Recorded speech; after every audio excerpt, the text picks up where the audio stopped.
Greetings from Tamil Nadu. This is Victoria Ballard, naturopath.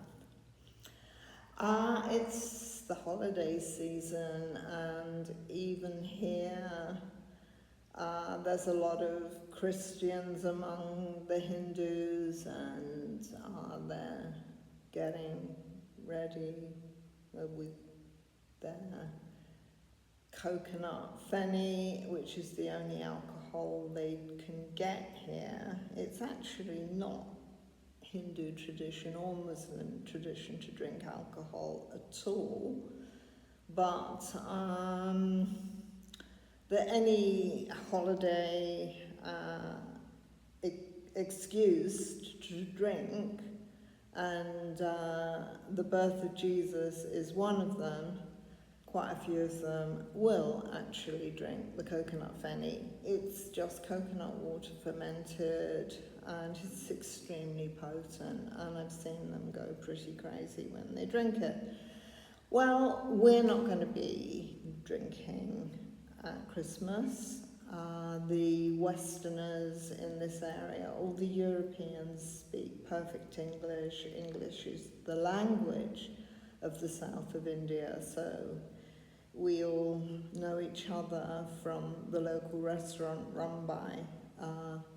She's actually from Kerala, but she's got a restaurant here in Tamil Nadu, and she was brought up a Christian. So she's going to be putting up the Christmas lights.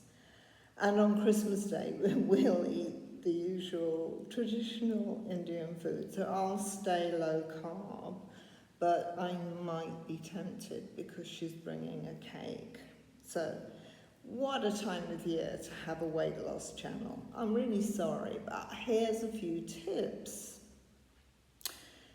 They will probably not have you lose any weight, but it'll make the best of the feasting period. And that is food combining.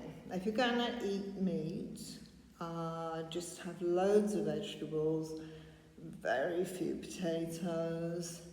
I should have told you a long time ago that you can make Christmas pudding we have in England. I don't know whether you have it the rest of the world, but we have fruit and carrot and suet.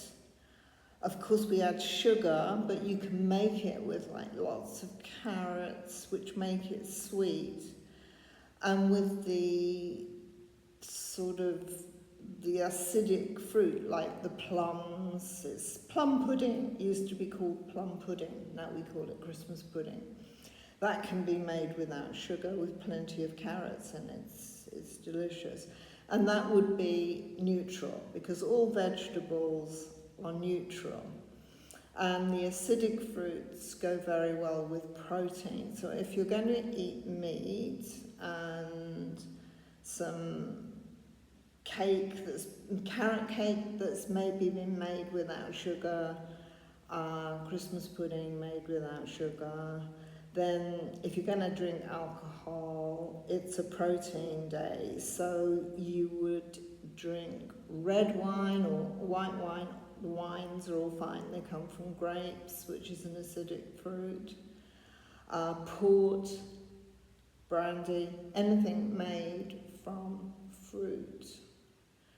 So you could follow on. I don't know whether you're going to feast all the way through till New Year. But obviously in New Year, the place to be is Scotland, where they have Hogmanay, where they can all get really drunk on whiskey. Well, whiskey comes from a grain, so it should be on a carb day. So you might want to have a carb day with lots of potatoes and root vegetables, bread, of course. You could, it's Christmas, They make bread here, they make with millet flour, and the vegetarian keto people that are going to bring something for the Christmas lunch. They're going to be making almond flour waffles. Anyway, I was telling you about food combining, so this is for your feast, not our feast. So if you really love whiskey, grain, of course, the worst offender that we drink so much of in England and have done so since Anglo-Saxon times, is beer made from hops, but it's mainly grains that it's made from. So the beer is really a carbohydrate day. But the neutrals, there's tons of neutrals. Vodka, gin, and as I said, in terms of food, all the vegetables except potatoes you get away with. You know, loads of vegetables. Nuts, now that's another thing we have a lot of at Christmas in England. We won't be having it here, but what there is an excess of is fruit. Personally, I won't be having any of the fruit because I'm going to stick to a carbohydrate day. So the fruit juices, particularly if they've been pressed out of all the fibre, the fruit juices, not so great.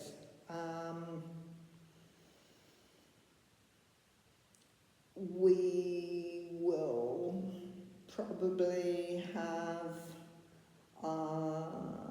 it's not mango season, we'll probably have papaya with Christmas lunch, which I won't eat, but papaya is quite low in sugar. That's the fruit that's available here. And of course on a carbohydrate day you can eat as many bananas as you like.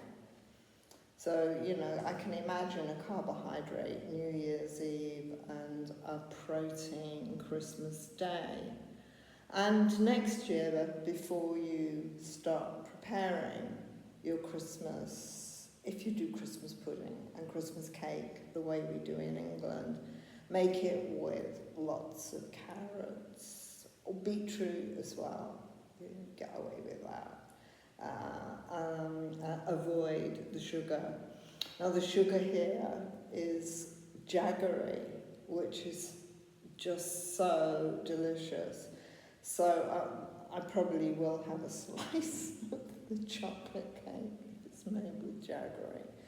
So anyway, here's to a wonderful Christmas.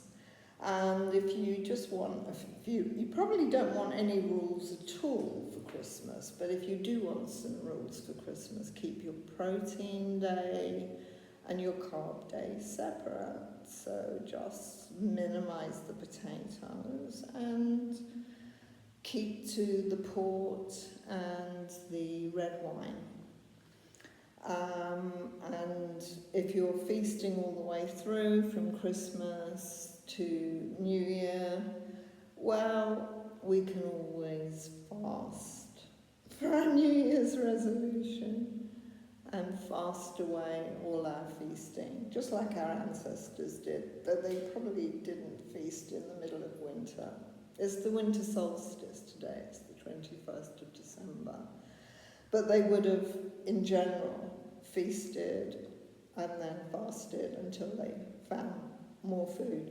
So consider this part of your ancestral diet and do your feasting as best you can. And I wish you well. I hope you don't gain too much weight. And if you do, we'll be fasting, and there'll be lots more about fasting in the new year. So I'm going to say Happy Christmas now. I might make another one before Christmas, but we've got lots of kind of musical events around here, as I say. Any excuse for a party, any Saints' Day, any holiday is an excuse to sing and dance here in India. So, Happy Christmas. Bye.